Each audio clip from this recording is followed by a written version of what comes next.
Welcome to Exploring Computing. Today's video is Computer Networks, Part 2, Naming. So in the last video, we saw how we can connect different computers together and we can combine networks into internetworks. And so we're done, right? Our computers are hooked together. We can connect networks from one side of the country to the next. We're all set. Well, not exactly. Let's just take an example from our small classroom network.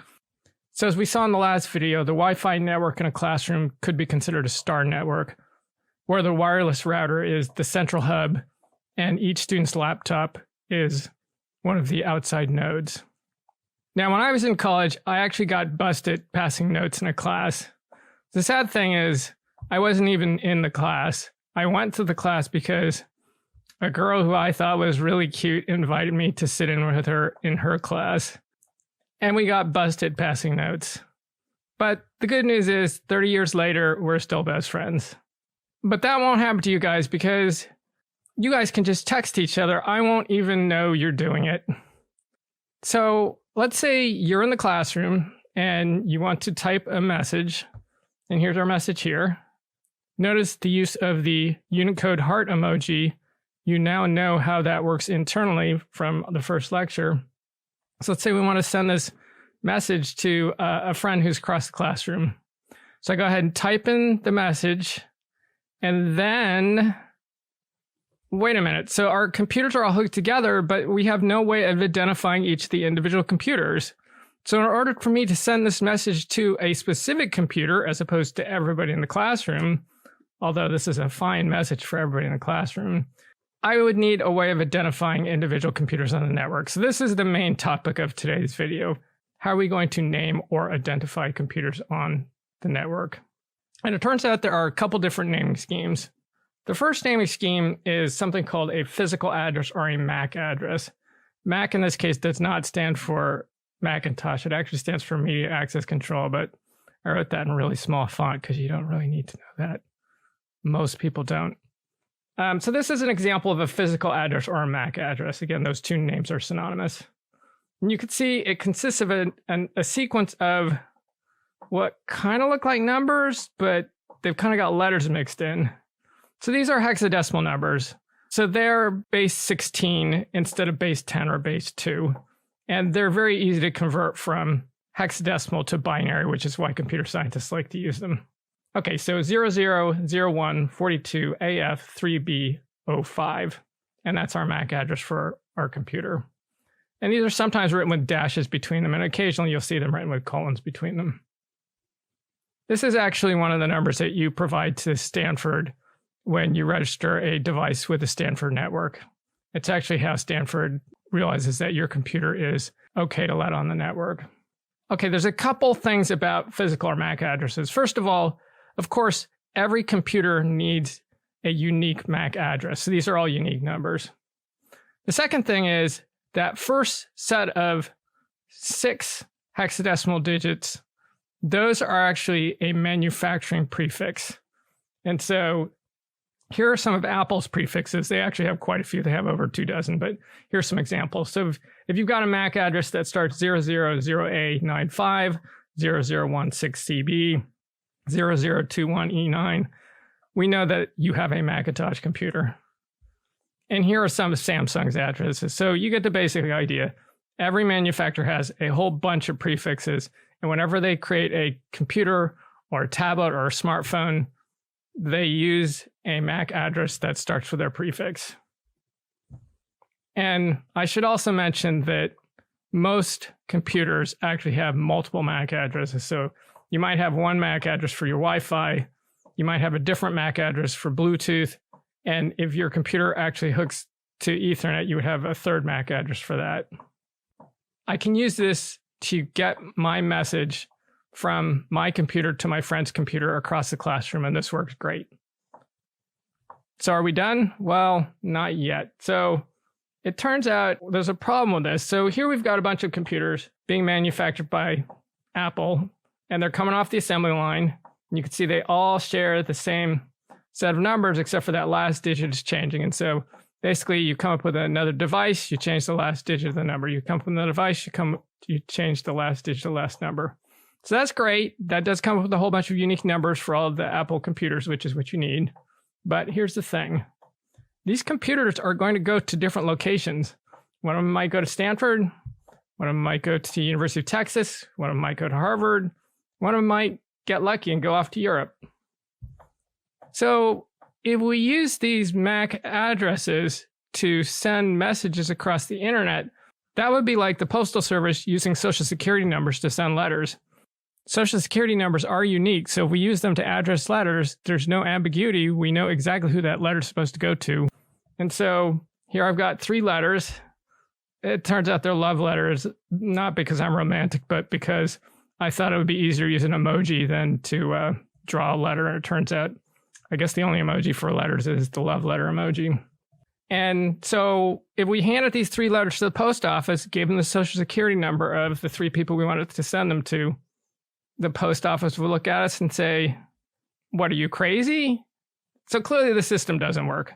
And in the same way, delivering messages across the internet using MAC addresses doesn't work, because the MAC address has nothing to do with where that computer is located. It's a unique number based on where that computer was manufactured, not where it is right now.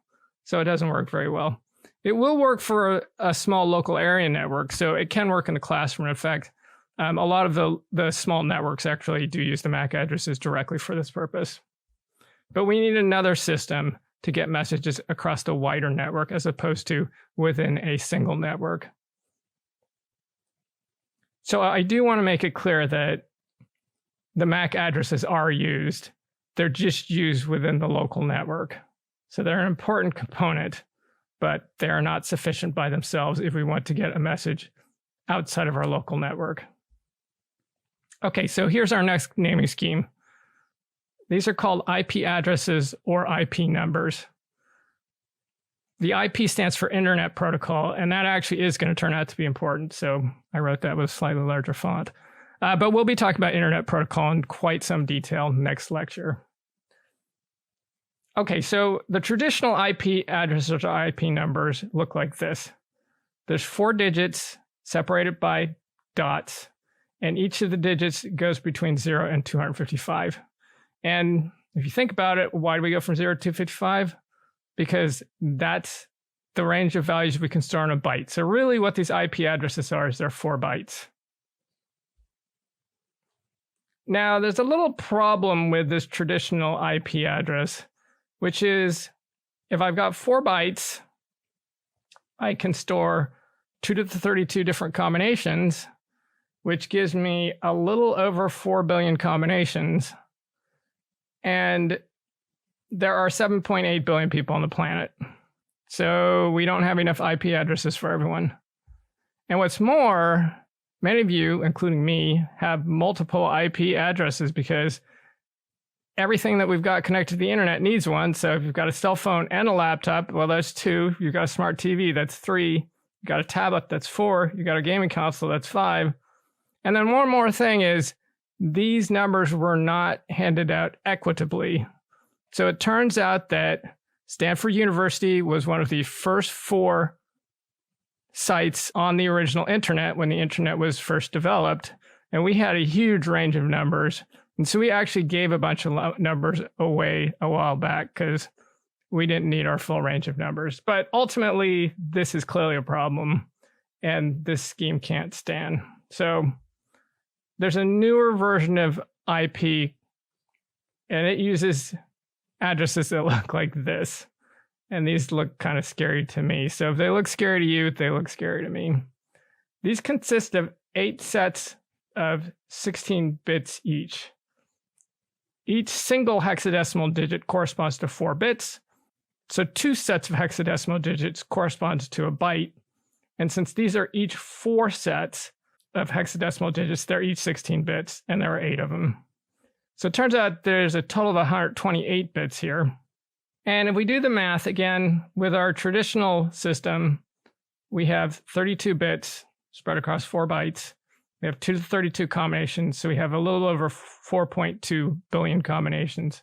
With the new scheme, we have 2 to the 128, which if you work it out is 3.4 times 10 to the 38. How big is that? Well, 10 to the 38 is a 1 followed by 38 zeros. So this is a really, really, really big number. And so we should be fine, even if you guys end up with way more than the 3 or 4 IP addresses that you need now in the future. So the original scheme is called IPv4, and it's still quite widely used. But sooner or later, we do need to move everything over to this new version. The new version is called IPv6. Now, here's the thing. Our previous scheme, the MAC addresses, also known as physical addresses, gave each computer a unique number. And the IP addresses are going to do the same thing. But whereas the MAC or physical addresses were assigned by the computer manufacturer, the IP addresses are going to be assigned by your internet service provider. So this isn't going to be like the post office where we're trying to send things using social security numbers.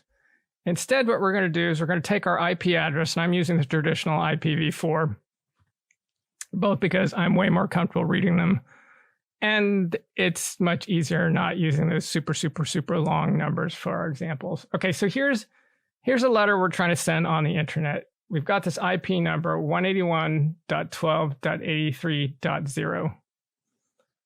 I look at the first 2 digits there, 181.12, and I immediately know that that is a Stanford University IP address. Remember, I told you we have a whole bunch of IP addresses, more than we needed.